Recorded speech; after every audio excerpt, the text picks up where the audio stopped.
You've probably never seen a reconstruction of a T-Rex standing in snow. And there's a reason for that. This image doesn't fit what we've been told for decades, but this is exactly where one of the hottest debates in modern paleontology begins. The minutes that follow shatter the classic image of T-Rex as a tropical monster, revealing it instead as a predator of a brutal winter world. It is a story of snow, hunger, migration, feathers, and warm-bloodedness, and of the still unresolved battle over what T-Rex truly was. Let's start with the where and the when, and why Jurassic is actually wrong. Here's the first myth that needs to die immediately. The animal chosen as the logo for Jurassic Park actually never lived in the Jurassic period, not even remotely. T-Rex existed exclusively during the late Cretaceous period, roughly 68 to 65 million years ago, a window far shorter than pop culture wants you to believe. Almost all known T-Rex fossils have been found in one region, the Hell Creek Formation in present-day North America, spanning approximately 58,000 square miles. This is where the first dispute comes in. Some researchers argue this concentration is just a fossilization bias. Others see it as genuine ecological reality. Do you think T-Rex could have been limited to 58,000 square miles, like living only in a huge national park? During the Cretaceous period, the average global temperature in Hell Creek ran about 40 degrees Fahrenheit higher than today. That sounds like dinosaur paradise, right? Like a warm, lush world with forest stretching to high latitudes. But warmer on average is not the same as no winter. Also, a hotter planet does not equal a gentle world. Extreme seasons still existed, including months of complete darkness like in today's polar regions. Columbia University researchers confirmed that temperatures could dip well below freezing. In addition, volcanic activity also lowered regional temperatures. So yes, T-Rex walked through snow. And when that happened, the food chain unraveled from the bottom up. Here's the catch. A healthy T-Rex individual most likely never died from low temperatures alone. If it died, it was due to what the cold did to everything else. Needless to say, vegetation was the foundation of all of it. Of course, T-Rex didn't eat plants, but it depended on them still, because they kept the herbivores alive, which then kept T-Rex alive. Hadrosaurs, for example, made up a significant portion of T-Rex's menu, but it potentially faced mounting food scarcity during winter. Triceratops dominated the landscape in Hell Creek. It amounts to 40% of all large fossils found. But winter gave them two choices: migrate or starve. Therefore, T-Rex's survival strategy was correlated to its prey's behavior. And here comes the first real point of contention. Was T-Rex warm or cold-blooded? For most of the 20th century, scientists imagined almost all dinosaurs as cold-blooded giants, their body temperature at the mercy of the weather. If that was the case, a hard winter would have been a death sentence for T-Rex. But over the last decade, that old dinosaur image has been torn apart. What we know today, thanks to chemical analysis of fossilized bones, is that theropods like T-Rex were warm-blooded. Cold-blooded meant waiting for warmth. Warm-blooded meant creating it from within. And that only makes sense. You had to be able to hunt for the quantities of meat needed, no matter if the sun was up or not. But, and this is where it gets interesting, not every paleontologist buys that. A counter-faction argues T-Rex was actually mesothermic, meaning somewhere between warm and cold-blooded, like today's leatherback sea turtles. These researchers consider the bone chemistry ambiguous and accuse the endothermy camp of recasting T-Rex as an oversized murder turkey, simply because it makes a better story. Who's right? The debate is open, but that single fact changes a lot about how we can picture T-Rex in winter. Let's get to the price tag of being a hot-running killer and assume for a moment the endothermy camp is correct. In that case, T-Rex has a problem. Endothermy is expensive. A warm-blooded T-Rex burned through calories at a rate no cold-blooded reptile ever could. Staying warm required staying fed. The very adaptation that allowed T-Rex to survive the cold also made it more vulnerable to starvation. So how did it balance that equation? Well, 9 tons of biomass don't lose heat quickly. The mathematics of thermal retention work overwhelmingly in favor of large bodies. The bigger an individual is, the longer it takes for the cold to reach its core.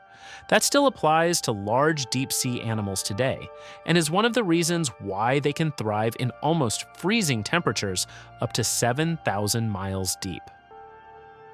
T-Rex, sitting at the extreme end of the size spectrum among land predators, would have carried a heat reserve smaller predators could never compete with. Then there's the second flashpoint. Did T-Rex have feathers or not? Part of the research community says yes, at least for juveniles. Younger individuals almost certainly carried feathers, trapping warm air close to the body. Relatives like Uranus in China demonstrably had feathers, so the conclusion seemed obvious. Then came the skin impressions. Several finds directly from adult T-Rex specimens show scales, not feathers. That has triggered a scientific back and forth that's still unresolved today. Camp A argues that adult T-Rexes were largely naked and scaly because their size retained enough heat. Feathers would have been a heat trap. Camp B suggests that the skin impressions come from small body regions. The back, tail, and neck could still have carried feathers. We just don't have evidence either way. Camp C is convinced that juveniles were fluffy and adults bare, a shift across growth, similar to some mammals today. The answer depends on which study you trust. Which version do you buy? T-Rex also balanced the equation of surviving by binge eating its food. An adult T-Rex needed roughly 15% of its body weight each week. Under normal circumstances, that was about a ton of meat. While that sounds almost impossible to accumulate during winter, T-Rex made it possible by gorging whatever it found when it found something. Imagine, a single T-Rex bite could strip 500 pounds of flesh and bone in one motion. An entire Edmontosaurus could be reduced to scattered remains in a feeding session that left the predator so full it wouldn't need to hunt again for weeks. The body that could feast had learned to fast. To be fair, these numbers are estimates, and some biomechanists consider 500 pounds per bite excessive. Others say it's actually conservative.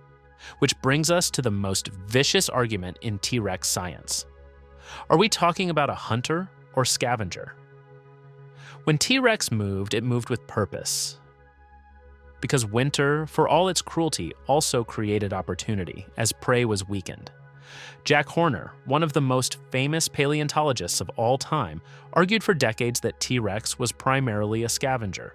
Too slow, arms too small, too heavily optimized for smell. Today, most paleontologists think that idea collapses under the evidence. Healed tyrannosaur bite wounds have been identified on prey bones, but feeding marks on already dead carcasses were too. But a scavenger doesn't leave healed wounds. Therefore, T-Rex hunted actively, at least to a certain degree. In winter, though, that scavenging instinct became more valuable than ever. If herbivores didn't migrate to another region or couldn't find enough food, they died. In freezing temperatures, their carcasses were preserved much longer. Delayed decomposition meant delayed accumulation of bacteria. T-Rex, equipped with an excellent olfactory sense, was perfectly designed to locate these frozen buffets of meat. If something died within miles, T-Rex knew, and a dead Triceratops in January could still be edible in February. But let's not forget that herbivores, though stressed and diminished, were never entirely gone. That leaves us with another dispute. Did prey stay put, or did it migrate? The classic view suggests that Triceratops, dominating Hell Creek with around 40% of large fossil finds, moved south in winter. T-Rex followed or waited for their return.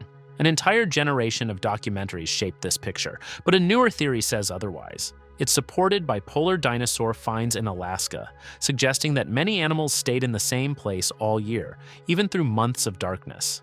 If that's correct, T-Rex wasn't a migratory hunter, but a resident apex, an animal holding an entire ecosystem in a stranglehold through the winter. Right now, the fossil record supports both views, and each paints a radically different picture of the animal we imagine. Will we ever find out what actually happened? No matter the correct answer, here's what Winter actually selected for. Researchers at Columbia University and Rensselaer Polytechnic Institute made a remarkable claim. It's that the ability to survive cold periods was ultimately what gave large predators their extraordinary dominance across millions of years. It was a selection process. Winter asked one question: can you outlast this? And T-Rex answered with resistance. The cold didn't thin a herd of apex predators at random. Instead, it selected specifically for the ones with enough body mass and metabolic flexibility. In other words, winter was building the perfect tyrant. With the calm of something that has no natural enemies, T-Rex waited for the season to turn.